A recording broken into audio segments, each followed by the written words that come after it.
Hello and welcome.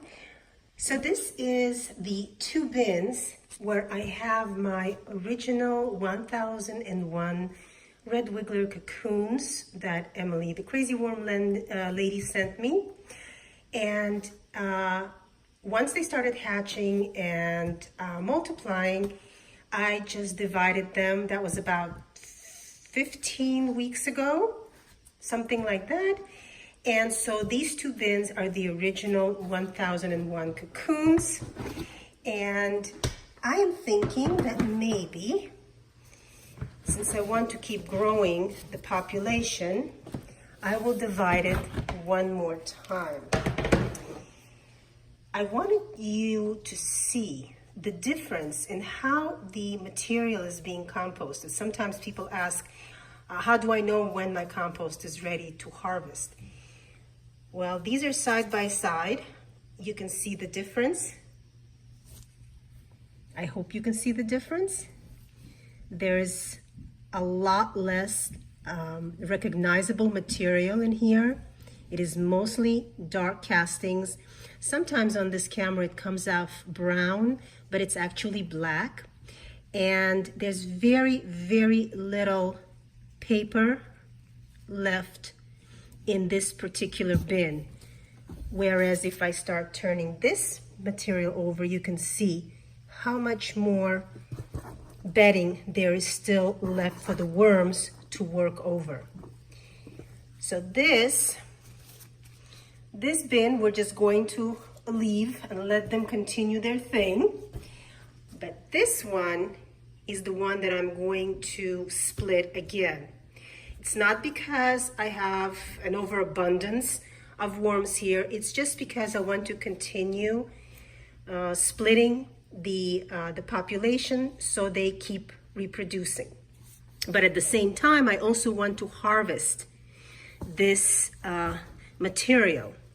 So what I typically do in this situation is use the horizontal migration, where I pile all the material that is ready to one side and I start feeding the opposite side, and the worms then move over to the side with the food and leave me with fairly worm-free castings.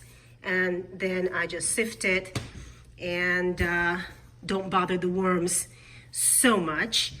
I can also now use the baiting cup method to bait the worms out of the castings, but I actually want to keep the worms here in this particular bin. So I am going to use the horizontal migration, and I'm going to show you what I'm going to do there. I'm sure you've seen it before. Now here, you got a million lights. Here is the bin that is being readied for the split. And what I have here is I don't have any holes. I don't have any drainage holes. And this bedding, shredded paper, shredded cardboard, some coffee grounds, eggshell or oyster shell, some alfalfa meal, and this has been sitting and sort of building up microbial activity for the past week, and it's going to sit for another week before I transfer the worms from this bin to this one, splitting the bin. And this is, again, no holes. I do a large cutout and I just tape some mesh over it, and this prevents any fruit flies or any kind of pests from entering the bin. So this is ready and it's going to sit and wait for the migration, because we still have to bait those worms out. Okay, so we are going to take this material and put it all to one side, giving us room on this side for the new bedding and food.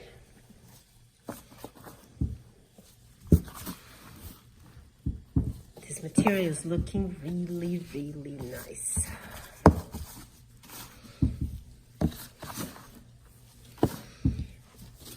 Okay, I think that's good. So the first thing I'm going to do is I'm going to take some moist bedding and I'm going to lay it there at the bottom, and I'll put the food on top.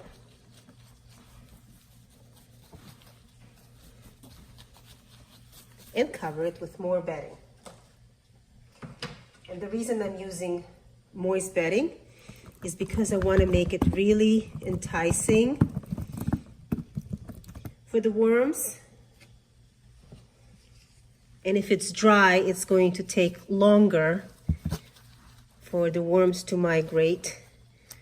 They like everything nice and moist, as I have found out.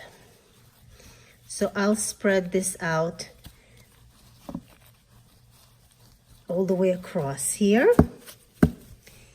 And now we will put some oyster shell. Make sure everything is nice and buffered.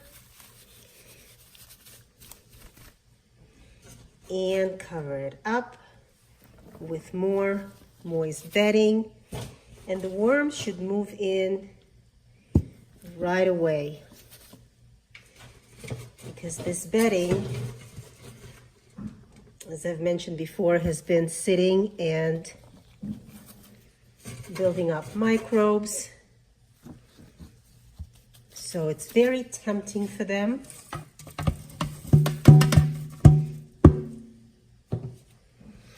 Especially since I haven't fed this bin in a little bit, waiting for them to work all this material over. So they'll be more than happy to migrate to this area.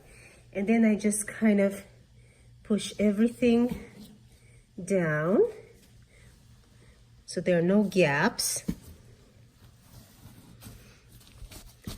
And the worms will be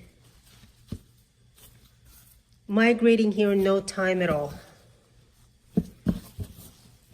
And since I want to just take some of the worms, I don't need to wait until all of them have migrated before I take some and put it into the other bin.